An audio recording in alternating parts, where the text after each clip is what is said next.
আমি তো অর্থনীতির ছাত্র না, যেহেতু দুর্বল ছাত্র এই জন্য কিছুই বুঝতে পারি নাই। এখন উপরে হাত তুলবো না নিচে নামাবো এটাও বুঝতে পারি। এখন যদি এই যে বিল পাশ হয়ে যাওয়ার পরে যদি বলে আমি কিছু বুঝলাম না, এটা মানে স্পিকার দুঃখ হলো। সরকারি দলের সম্মানিত সদস্যবৃন্দ যারা আছেন তারা হয়তো সবাই অর্থনীতির ছাত্র এবং খুবই স্মার্ট, খুবই ট্যালেন্টেড স্টুডেন্ট ছিলেন, যার কারণে কাগজ দেখা মাত্র ভিতরে কি আছে তারা হয়তো এটা বুঝে ফেলেছেন। আমরা বুঝতে পারি নাই মাননীয় স্পিকার, এটা আমাদের অক্ষমতা। এখন আমরা কি করব, আমাদেরকে একটু পরামর্শ দেন। অনুরোধ করেছিলাম দুটো জিনিস, একটা হলো 133টা অধ্যাদেশের সবগুলা এখানে আসবে। 2 নম্বর ছিল যে এমনিতে 3 দিন আগে আমাদেরকে ডকুমেন্টসগুলো দেওয়ার কথা। সমস্যা বাস্তবতা সবগুলা কনসিডার করে বলা হয়েছিল মিনিমাম 1 দিন আগে দেওয়া হবে, এনশিওর করা হবে। তা আমি তো অর্থনীতির ছাত্র না, যার কারণে এতগুলা ডকুমেন্টস এইখানে টেবিলে আসার পরে আমাদেরকে দেওয়া হয়েছে। একদিকে সংসদ চলছে, আরেকদিকে ডকুমেন্টগুলো এখানে রেখে দেওয়া হয়েছে। যেহেতু দুর্বল ছাত্র এই জন্য কিছুই বুঝতে পারি নাই। এখন উপরে হাত তুলবো না নিচে নামাবো এটাও বুঝতে পারি। এখন যদি সংসদ সদস্য হিসাবে কিছু না বুঝেই হা বলি, এইটা হবে অপরাধ।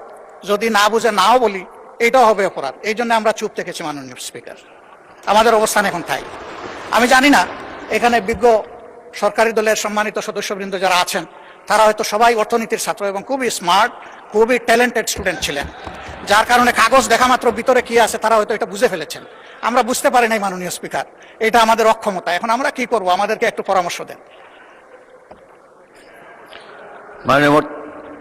মাননীয় স্বরাষ্ট্রমন্ত্রী, যে সকল অধ্যাদেশগুলো সর্বসম্মতিক্রমে এজ ইট ইজ পাশ করার জন্য ডিসাইডেড হয়েছে, তার মধ্যে এই বিলটাও ছিল, অর্থ বিল সহ অন্যান্য। তো আর কিছু বিল নোট অফ ডিসেন্ট ছিল, আলোচনার দাবি রেখেছিলেন বিরোধী দলীয় সদস্যগণ।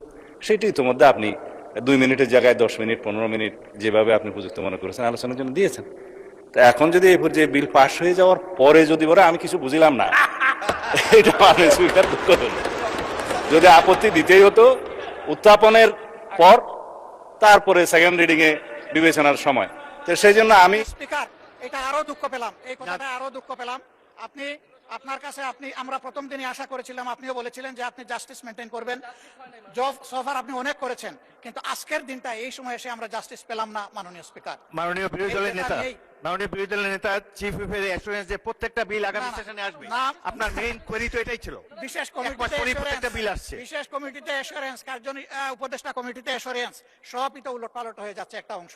তাইলে ট্রাস্টের জায়গাটা ওনারা তো রাখলেন না মাননীয় স্পিকার। আমি তো বললাম করার পরে আমরা কিন্তু সহযোগিতা করেই যাচ্ছিলাম, যে ঠিক আছে কনসেনসাস যা হয়েছে আমরা আর কথা বলবো না, আমরা হাতেই বুট দিয়ে চলবো। আমরা চলেছি। মাননীয় স্পিকার, আমি স্মরণ করিয়ে দিচ্ছি, আপনি সেদিন বলেছিলেন রাত 12টা